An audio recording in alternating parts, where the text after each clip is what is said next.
Allumeur, allume, allumeur, allume, allumeur, allume la lune. On est en train de tourner un documentaire en parallèle de Lune Matin, donc les enfants voient qu'il y a une équipe qui tourne aussi. Alors nous, c'est un travail de très longue haleine, puisqu'on fait un film qui va sortir en salle à 90 minutes, un documentaire qui va raconter la résidence, toute la création, mais également une année de vie de la Fédération des Jeux laïques et les 90 ans aussi de cette institution. Voilà, donc c'est beaucoup plus large comme propos que juste la résidence, c'est pas seulement la résidence.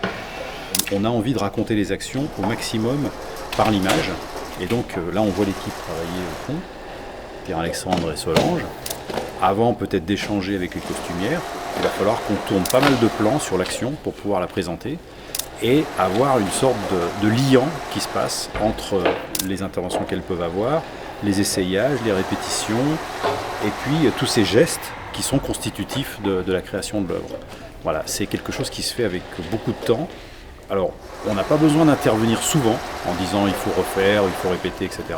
Mais parfois, quelquefois, on peut, parce que quand on rate une action sans pour autant changer le geste, sans pour autant changer la parole des gens, parce que ça on ne le fait jamais, on peut être amené à faire répéter les enfants. Mais bon, ça ils ont l'habitude au niveau du théâtre. Nous, au niveau du cinéma, on a la même exigence, puisque ce film, il faut qu'il soit d'une qualité suffisante pour que les programmateurs, les exploitants de salles, disent on va le présenter. Voilà. T'as appris ton rôle, ton texte pour la scène des adultes? Ouais.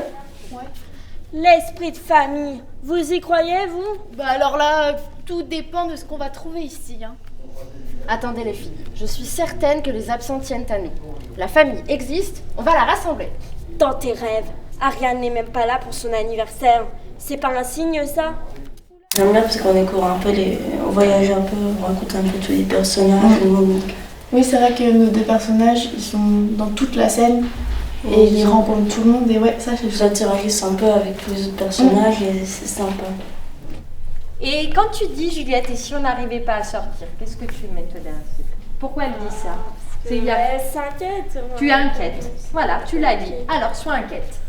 Je sais pourquoi vous êtes là. Très bien, alors vous pouvez nous aider. Vous pourriez nous aider à les retrouver? Super. Vous inquiétez pas. Ils sont sûrement en train de jouer la partie. Moi je trouve ça chouette parce que y a Noah, il y a Tom qui font des études de théâtre. Et du coup, ils peuvent te donner des conseils, ils peuvent t'aider. Oui, c'est sympa. Et c'est un peu moins officiel que quand ils te mettent en scène. Il y a un peu plus d'amical. Ouais.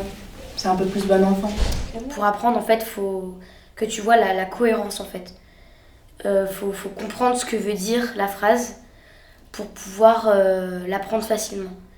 Si tu sais pas ce qu'elle veut dire, tu vas plus facilement réciter, en fait. Du coup, ça va être plus compliqué. Alors que si tu sais ce que ça veut dire, tu te visualises bien, ce qui est un peu compliqué dans notre cas, parce que c'est un peu l'arbre généalogique qui est énorme. J'ai appris que la demi-sœur de Serena, du côté de papa, est partie travailler en Australie dans l'élevage de cochons. Enfin, je crois. Mais non, tu confonds tout. Serena, c'est la demi-sœur du beau-père du frère de papa. Et puis c'est aussi une cousine par alliance du côté du grand-oncle de ma mère. Elle vivait avec un cousin de mon père, mais eux, ils ne se sont jamais ni mariés ni paxés. Macha, pardon. On a dit que maintenant, tu sais, avant on commençait sur les côtés là-bas, et maintenant on commence à Alice. J'avais oublié. Donc, c'est impossible. donc, Je s'en souvenir. donc, Moi, on m'aurait donné ce texte à apprendre. Je pense que j'aurais fait une pétition ou quelque chose comme ça, ou une manif. La fille de tonton Jean, le demi-beau-frère de tonton Albert. Le fils de la tante, de la sœur, de la cousine Séraphine. Cette Gertrude-là, c'est une autre cousine du côté de ma mère. Mais non, pas du tout. Le fils de tante Marthe, c'est pas Marceau, c'est Marc.